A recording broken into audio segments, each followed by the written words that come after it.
पत्नी जी के नैहर में यहाँ शादी पड़ गई भैया।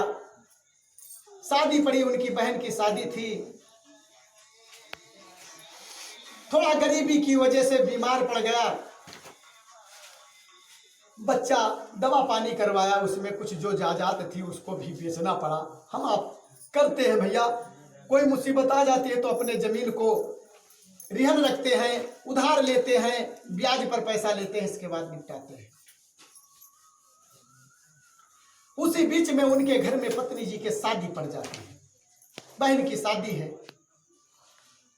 बहन जी ने अपनी फरमाइश रखा कि भाई बहन की मेरी शादी है और मैं शादी में बहन की जाऊंगी तो कम से कम 500 रुपए वाली साड़ी होनी चाहिए और लेने देने के लिए भी कुछ होना चाहिए।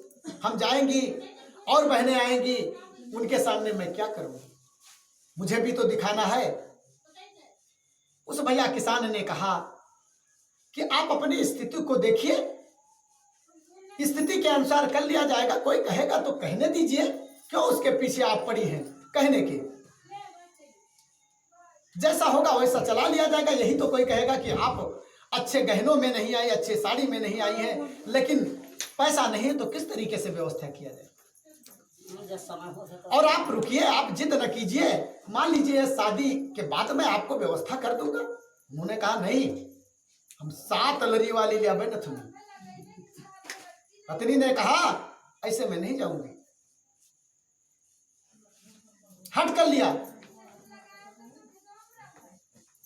हट कर लिया भैया। पत्नी नहीं मानी, कहा मुझे नथुनी ले ही दीजिए।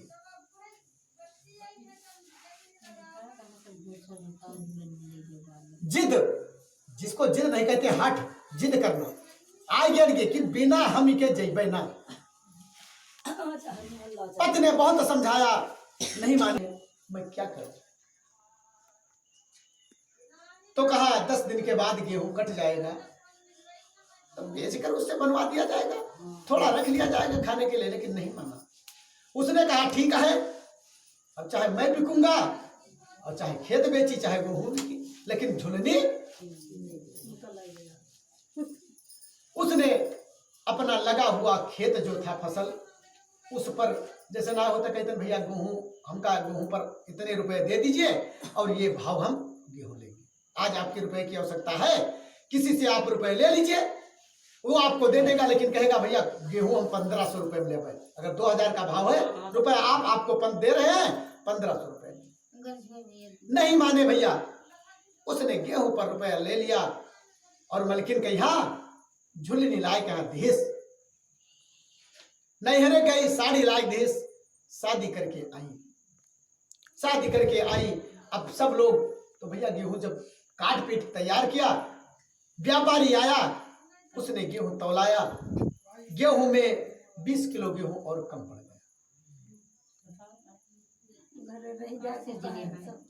जो फसल उसको अदायगी करना था, जो रुपया देना था भैया, उसमें भी 20 किलो गेहूं कम पड़ गया। किसान ने व्यापारी से कहा भैया देंगे आपको। उसने कहा इस पर ब्याज चलेगा? तुमने कहा था इतने कुंटल गेहूं मैं दूंगा।